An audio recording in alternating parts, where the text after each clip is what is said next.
नमस्कार मैत्रिणींनो, महिला दिनाच्या तुम्हाला खूप खूप शुभेच्छा। आज महिला दिनाच्या निमित्ताने माणदेशी लेखिका अरुणा चव्हाण यांच्या आठवणीच्या हिंदोळा या पुस्तकातील आजची स्त्री या लेखाचं वाचन मी आपल्या समोर सादर करीत आहे। 8 मार्च 1957 या दिवशी न्यूयॉर्क मधल्या शिलाई कामगार म्हणून काम करणाऱ्या महिलांनी त्यांच्या कामाच्या ठिकाणी होत असलेल्या शोषणाविरुद्ध आवाज उठवला आणि रस्त्यावर उतरून त्यांनी आपल्या हक्कासाठी आंदोलन केले। तेव्हापासून हा दिवस आपण जागतिक महिला दिन म्हणून साजरा करतो।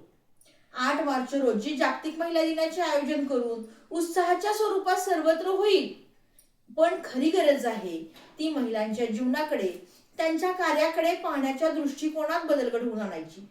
तुझ्या उत्तुंग भरारी पुढे गगन ठेंगणे भासावे, तुझ्या उत्तुंग भरारी पुढे गगन ठेंगणे भासावे, तुझ्या विशाल पंखाखाली विश्व सारे वसावे, तुझ्या विशाल पंखाखाली विश्व सारे वसावे।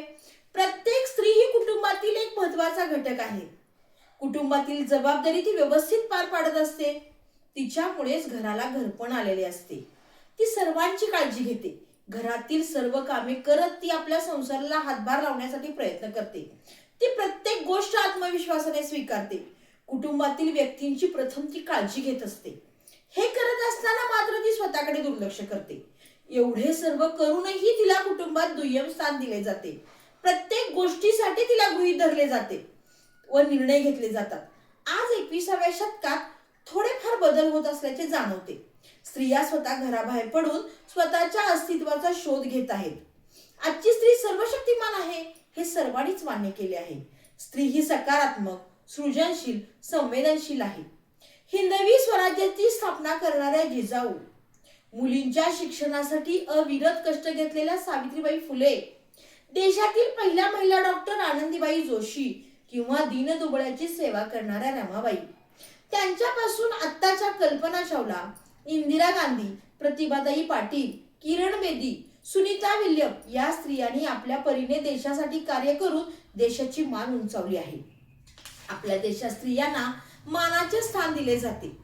आजही स्त्रीनं आपल्या कर्तृत्वाच्या जोरावर सिद्ध करून दाखवलं आहे की ती किती शक्तिशाली आहे, सामर्थ्यवान आहे। अन्यायाविरोधात लढण्यासाठी आजची स्त्री जागृत झाली आहे। आज काळाबरोबर चालायला शिकली आहे। चालताना वाटेत तिला अनेक अडचणी येतात, पण ती थांबत नाही। ती आता संघर्ष करायला शिकली आहे। समाजामध्ये जे जे चांगले आहे ते घेण्याचा प्रयत्न आजची स्त्री करीत आहे। चूल आणि मूल या पलीकडे जाऊन आजची स्त्री आपली नोकरी, व्यवसाय, कुटुंब सर्वांची जबाबदारी व्यवस्थित पार पाडत असते। एक उदाहरण म्हणून मला सांगावंसं वाटतं की असंच एक दिवस एक वयस्कर मावशी माझ्याकडे आल्या व मला घर कामासाठी विचारू लागल्या। माझ्याकडे आधीच एक जण असल्यामुळे मी त्यांना नाही म्हणून सांगितले, पण मला त्या मावशीविषयी सहानुभूती वाटली म्हणून मी तिची विचारपूस केली, तुम्ही किती घरची कामे करता? ती म्हणाली, 6-7 घरं आहेत। मला आश्चर्य वाटलं, एवढ्या वयस्कर असून गुडघ्याच्या दुखण्यामुळे खाली बसताही येत नसणाऱ्या मावशी एवढ्या घरची कामं कशी करतात? ही सगळी धडपड कशासाठी? मी त्या मावशींना विचारले, तुम्ही एवढ्या घरची कामं करत असताना तुम्हाला अजून एक काम का शोधताय?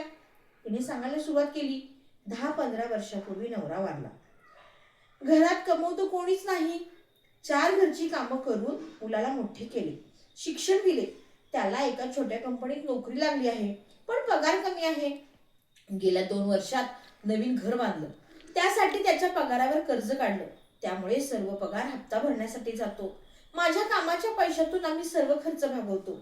अजून थोड्या घरची कामं केली तर कर्ज लवकर फिटेल म्हणून मी काम शोधते। मला खरंच खूप भरून आलं। एवढं वय झालेलं असताना सुद्धा एका स्त्रीची आपल्या कुटुंबासाठी, आपल्या मुलासाठी धडपड दिसली। या मावशीचे विविध भूमिका पार पाडत असलेल्या स्त्रिया समाजाचा आधारस्तंभ बनल्या आहेत। कधी प्रेमळ मुलगी, तर कधी वात्सल्यपूर्ण आई, तर कधी सक्षम सहचारणी, अशी विविध नाती अत्यंत कुशलतेनं आणि कोमलतेनं ती निभावित आहे। असे असले तरी जगाच्या पाठीवर बऱ्याच ठिकाणी समाजाकडून तिच्याकडे दुर्लक्ष होताना दिसते। तसेच स्त्रिया मोठ्या प्रमाणात सामाजिक असमानता, अत्याचार, आर्थिक परावलंबित्व, अन्य सामाजिक अत्याचारांना बळी पडतात।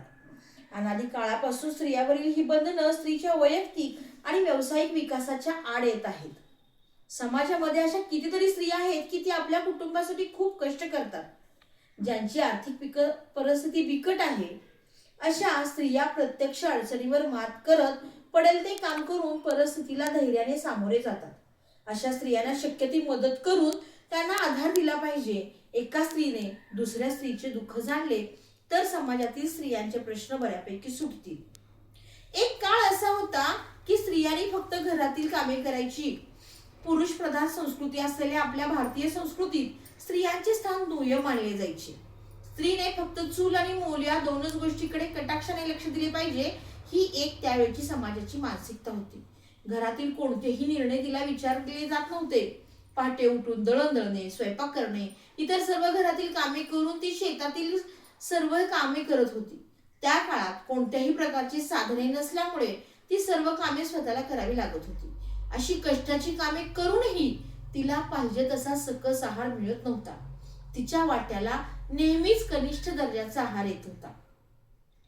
पण त्या काळातही सावित्रीबाई फुले यांच्यासारख्या स्त्रिया होत्या की त्या समाजातील चालीरीतींना झुगारून त्यांनी समाज परिवर्तन करण्यासाठी मोलाचे योगदान दिले होते. त्यासाठी त्यांना अनेक यातना सहन कराव्या लागल्या, पण त्या न डगमगता धीराने सामोरे गेल्या.